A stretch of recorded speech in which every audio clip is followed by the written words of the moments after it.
अब हम पढ़ लेते हैं कि स्फेरिकल पार्टिकल्स जो हैं पाउडर की वो हमारे पास कैसे बनते हैं।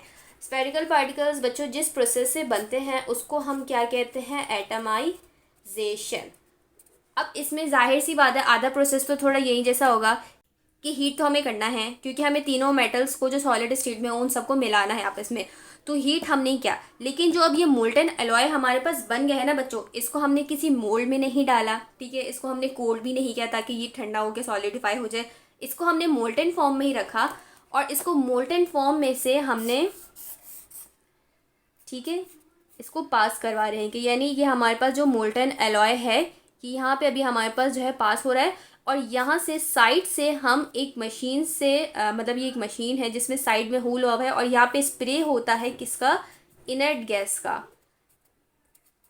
अब ये इनर्ट गैस जब इस मोल्टन एलॉय से जो है वो रिएक्ट करती है या कांटेक्ट में आती है, तो वो हमारे पास छोटे छोटे स्फेरिकल्स बन के जो है बच्चों नीचे जमा होते रहते हैं।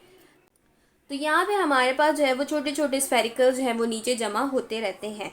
तो इस तरह हमारे पास यानी ये पूरा प्रोसेस है एटमाइजेशन का, ये पूरी मशीन होती है इसका, ठीक है, एक पूरा सेटअप होता है कि ऊपर से मोल्टन एलॉय आ रहा होता है, साइड से जो है वो इनर्ट गैस का स्प्रे होता है और फिर हमारे पास जब ये आपस में कॉन्टैक्ट में आते हैं तो छोटे छोटे स्फेरिकल्स बन के जो है वो नीचे जमा होते रहते हैं।